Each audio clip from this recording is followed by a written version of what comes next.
My chains are gone, I've been set free. My God, my Savior has ransomed me. And like a flood, His mercy reigns, unending love, amazing grace. Good evening, Cape Ann and the North Shore, and points beyond. Welcome to the Good News Program. My name is Bill Robinson, and I'm your host for this evening's program. And we have a very special guest. Actually, Charlie Horsehurt, thank you for coming down, Charles. Charlie's from New Hampshire, and he's been on the program once before. Extraordinary story. Now, I'm going to tell the people what a testimony is in maybe about a minute. Yep. So if you're new watching this, you say, well, what is this all about? We call it a testimony, and it's really, when this story is told, it's what Jesus Christ has done in Charlie's life and how it changed. And when that's released, it is the testimony of Jesus, which is the spirit of prophecy. So if you're watching this show and you say, man, if he can change this man's life, he could change mine, I guess, you know? You said you had a sister and a brother-in-law that lived in Manchester, New Hampshire. Yeah. This is a part I love. Yeah, they lived over there, and they were trying to, help me kind of ease out of the whole trouble thing. So I ended up moving in with them, and was working with my brother-in-law for a construction company. And there was a church right up the street. And some of the people, around there, went to that church. But I was like, okay, so. But it just seemed like the urge for me to go to the church got stronger and stronger, And so finally I was like, all right, well, I'll go check this out. And I walked in the door.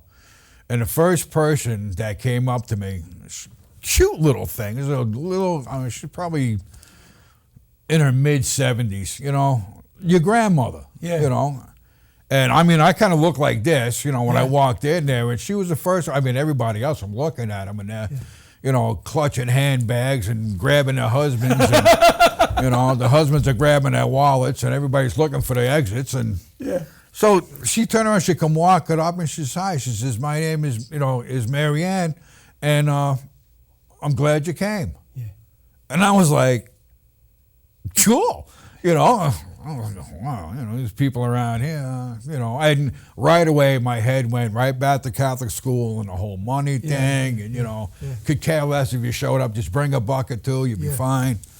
But that's actually not how, it turned out. The people in the church were sincere, honest, and they just kind of started changing.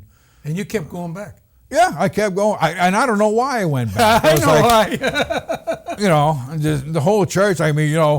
It was like all week long. I'm doing my thing. Yeah. And when Sunday rolled around, I had to be in church. I was, You met your wife in church. Yeah, actually, we did a play together where she actually played my wife, and only by the grace of God, she became my wife 3 years later. But it was just, as things went on, more and more things started changing. Yeah. And she was hanging out with, a lot of the women in the church, and they had gone to see Heaven's Gates and Hell's Flames. Yeah, right. Yeah. So I was like, they invited me. I was like, no, I'm good. You guys go and you have a good time, and I was just going to go back to the apartment and smoke a bowl and catch a buzz and just kind of hang out. I knew I had at least 2.5, 3 hours before she got back, so I'm like, this is great.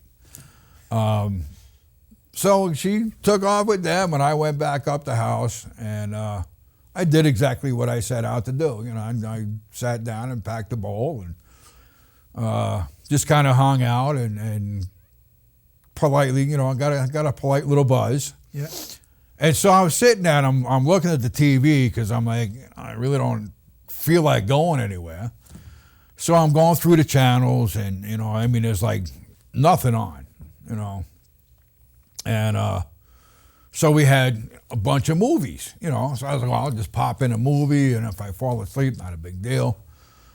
But there was nothing in there that I really wanted to watch. And I kept going to somehow, well, now I know how, but Heaven's Gates and Hell's Flames ended up in the movies we had. Yeah. And I just kept getting drawn to that. And I was like, look, if I wanted to watch that thing, I'd have gone with them, you know. And I'm sitting there and I'm arguing with myself because and I'm like, all right, now I'm really losing it, you know. And so I was like, all right, you know what? I'll watch it. So I took the thing out and I put it in, and I'm just droning out kind of. And they had in the beginning where they have the guy coming out playing, you know, the Jesus part, and he's carrying the cross, you know, and people are just kind of beating on him and kicking him and spitting him, and you know. And I'm like, let's see you do that one, if I was there. And I got this voice in the back of my head said, what are you upset about? You know, and again, I'm going back to, I wouldn't wash if I was there. And again, you know, I got this voice, you're one of them. And I just, what? You know, and I just kept thinking about all the changes that I have been trying to make, you know, and to have this thing in my head saying, you're one of them people.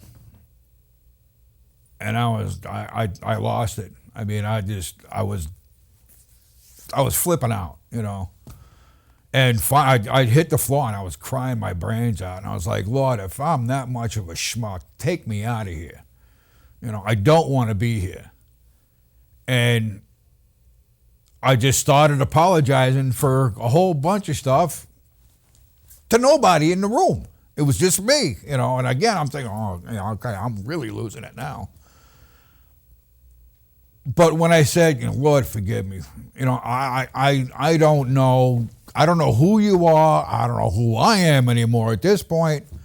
You know, all I know is that there's got to be something. There's got to be something to this. I mean, you need to tell me who you are and what's going on here.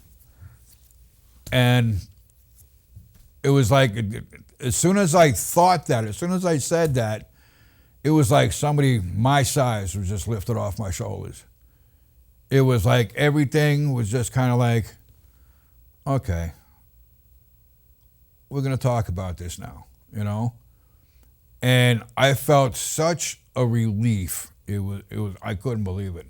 I mean, I was there on the floor, and I just started praying. I was like, Lord, help me out here, man. You know, they tell me that you put me here. Well, you got to tell me who you are and what I'm doing here, because by all rights, I should be dead. I shouldn't be here. Right.